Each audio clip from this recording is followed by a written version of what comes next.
Jackton Mgeni mwenye umri wa miaka 31 anashikiliwa na jeshi la polisi mkoa wa Njombe kwa tuhuma za mauaji ya mume na mke wakazi wa kijiji cha Ivigo kata ya Igosi halmashauri ya wilaya ya Wanging'ombe, akiwatuhumu ni washirikina wamekuwa wakimloga mama yake. Kamanda wa polisi mkoa wa Njombe Mahmudu Banga amesema mtuhumiwa anadaiwa kutenda kosa hilo Agosti 8 mwaka huu kwa kuwavamia usiku Alfred Mgeni mwenye umri wa miaka 65 pamoja na Betes Msigala mwenye umri wa miaka 55 ambao ni baba na mama yake mdogo.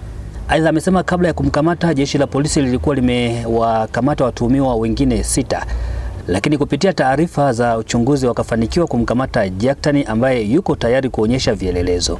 Jeshi la polisi mkoa wa Njombe linapenda kutoa taarifa kuwa linamshikilia mtuhumiwa anayefahamika kwa jina la Jackton John Bosco Mgeni, huyu ana miaka 31, aliyekuwa anatafutwa kwa kutenda tukio la mauaji lililotokea tarehe 8 mwezi wa 8 2026 huko katika kijiji cha Ivigo kata ya Igosi wilaya ya Wanging'ombe, ambapo aliwaua watu wawili ambao wanafahamika kwa jina la Alfred Thomas Mgeni, huyu ana miaka 65, pamoja na mkewe ambaye anafahamika kwa jina la Betes Mandafu Msigala na miaka 55, wote wakazi wa Ivigo ambao ni baba yake mdogo na mama yake mdogo.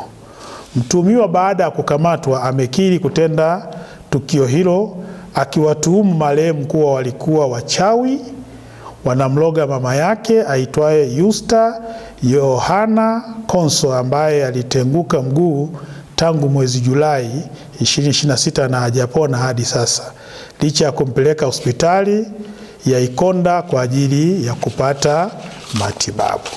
Ndio mhusika aliyotekeleza mauaji, lakini kabla tulikuwa tumeshakamata watuhumiwa 6, na kupitia taarifa za hao watuhumiwa ambao tulikuwa tumewakamata na zile zingine ambao tulikuwa tunaendelea kuzifuatilia, ndio zimepelekea kumkamata huyu mtuhumiwa ambaye baada ya kuhojiwa kama nilivyoeleza awali kwamba amekiri kutenda tukio hilo na amekuwa tayari kwenda kuonyesha baadhi ya vielelezo katika maeneo ambayo aliweza kuviacha.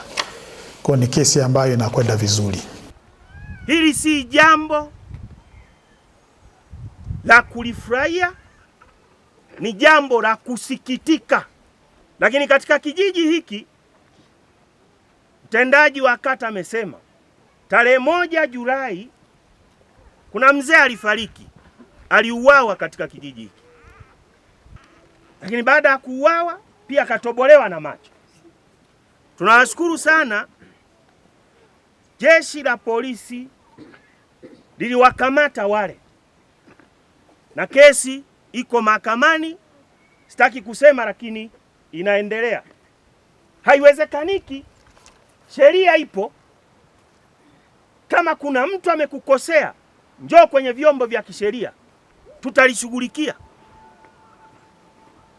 Na vyombo vyetu vya ulinzi na usalama vinafanya kazi nzuri sana, lakini yeyote ambaye amehusika katika hili hatutamvumilia. Kama mkazi wa hapa, wito wangu ni kuiomba serikali iendelee kutoa elimu dhidi ya wananchi kuhusu imani za kishirikina, maana imani za kishirikina ndio yani watu wanaamini sana imani za kishirikina ndio inapelekea mauaji kama haya. Wamefanywa tukio ambalo hatupendezwi kama jamii, na sisi kama vijana tumeishi hapa kijijini mpaka tunakoenda kutafuta maisha, tumeishi kwa amani mpaka wametulea kama walezi wetu. Kwa matukio kama haya kawaida hayapendezwi kabisa katika jamii. Hii ni ripoti ya Ayo TV na mimi ni Amiru Ikiragalila.